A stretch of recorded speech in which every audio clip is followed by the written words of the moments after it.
Halo Sobat Sulosedek, kopi dan udut masih aman? Kali ini saya akan membahas alur cerita film berjudul Deepwater yang dirilis tahun 2022. Masih anget, jadi tidak perlu lama-lama lagi. Inilah Deepwater. Film ini menggambarkan sebuah keluarga yang tampak harmonis dan cukup berada, di mana tokoh suami bernama Vic diperankan oleh Mas Batman dan tokoh istri bernama Melinda yang diperankan oleh adik kelas saya waktu SMA, yaitu Mbak Ana de Armas. Suatu hari, Vic mengantar Melinda pergi ke sebuah pesta. Di sini kita sudah diperlihatkan karakter Melinda yang bebas bergaul meski di depan suaminya. Melinda bertemu dengan pria bernama Joe. Keduanya makin liar dalam pesta, sementara Vic tampak tak berdaya, tidak mampu mengontrol sikap Melinda. Dan dari perbincangan Vic dan seorang teman dalam pesta, kita jadi tahu bahwa Vic dan Melinda sudah sepakat, di mana Melinda mau menikah dengan Vic asalkan dibebaskan untuk selingkuh dengan lelaki mana saja. Namun naluri seorang suami yang punya harga diri, Vic pun sempat memperingatkan Joe agar tak mendekati lagi istrinya. Dengan halus dan kalimat yang sedikit mengintimidasi, Vic mengatakan kepada Joe bahwa ada pria bernama Martin yang pernah selingkuh dengan Melinda dan saat itu Vic membunuhnya. Antara percaya dan tidak percaya melihat penampilan Vic, Joe pun agak ketakutan juga dan pergi meninggalkan pesta. Anehnya, Melinda yang mengetahui bahwa Joe telah diancam Vic justru jengkel sama suaminya. Sules dek nggak tuh? Mencoba peruntungan, Joe datang ke rumah Melinda dan seperti biasa Melinda kelihatan sumringah, sementara Vic seperti lelaki yang tak berdaya melihat istrinya berkencan dengan lelaki lain di rumahnya sendiri. Sekali lagi, harga diri Vic dipertaruhkan dan memperingatkan Joe agar sudahlah Joe, kamu pulang saja atau kamu saya jadikan makanan bekicot. Karena melihat rumah tangga Vic yang sedikit aneh, teman-teman Vic pun berusaha menasihatinya agar, hei, kamu kontrol istrimu dong Vic. Masa kamu sebagai suami melempem sih? Kami sebagai teman ikut prihatin. Lihat istrimu dicrot sana, dicrot sini. Keesokan harinya, Vic tampak mendapat telepon dari pihak bank tempat dia menabung uangnya.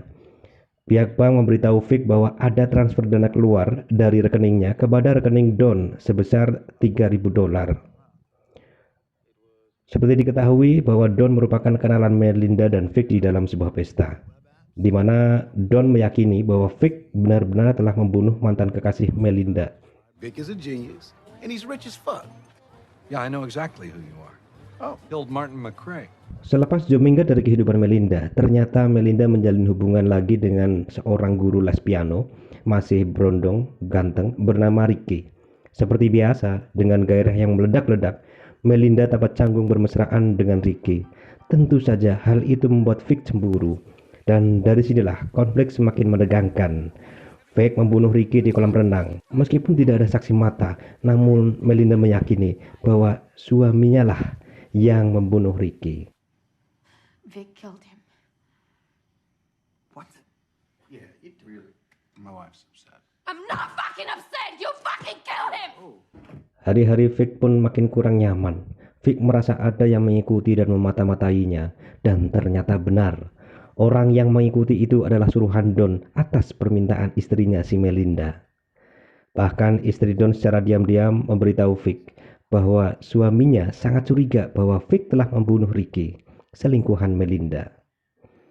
Pucuk dicinta ulam tiba. Tanpa sengaja, Vic memergoki orang suruhan Don sedang makan bersama dengan Melinda. Di sini Vic sedikit basa-basi untuk membuyarkan suasana, sekaligus menegaskan bahwa ini loh saya Vic, suaminya Melinda. Awas kalau kamu pengen wik-wik sama dia.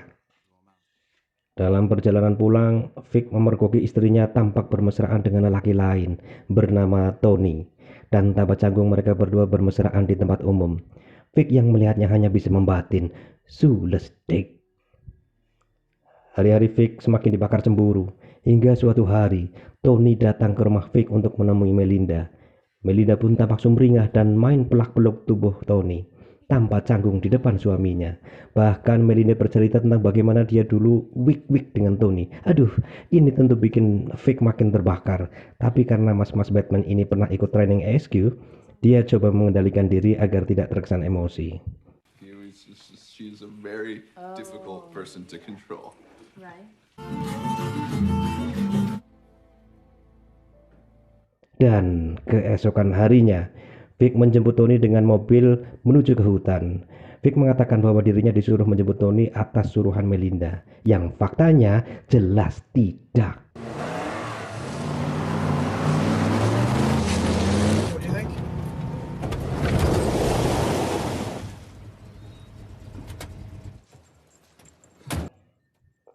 Tony dibawa ke tengah hutan belantara dan She says we should meet her there. Oh! ya, Vic membunuhnya dengan batu, lalu menenggelamkan mayat Tony di sungai.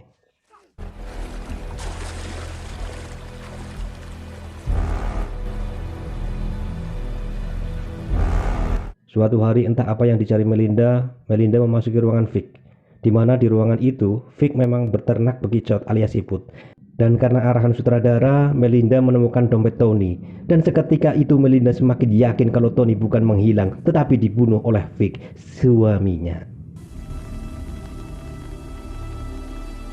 Sementara itu, Vic berada di hutan bermaksud untuk menghilangkan jejak mayat Tony yang sudah mulai membusuk. Namun sesaat kemudian, Don muncul dan mengetahui perbuatan Vic. Don pun kabur mengendari mobilnya. Sementara itu, Vic mengejar dengan sepeda. Aksi kejar-kejaran pun berlangsung dan tampak tidak seimbang. Namun karena kebaikan sutradara akhirnya menyelamatkan Vic. Don pun terjun bersama mobilnya, sementara Vic selamat dan pulang ke rumah menggunakan sepedanya.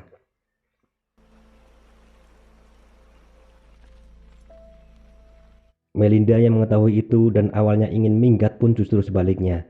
Dia kini membakar dompet Tony. Seakan berkata, sudahlah. Yang sudah ya sudah, aku tidak ingin suamiku di penjara. Dan film pun selesai. Pesan yang dapat disampaikan kepada penonton adalah sebagai seorang suami, kita harus tegas dan membimbing istri agar menjadi ibu yang baik, istri yang solehah. Sedangkan untuk istri, hargailah suami Anda, selemah dan seloyo apapun itu suami Anda, kepala keluarga Anda yang patut dihormati dan dijaga kehormatannya. Demikian, salam Sulestek.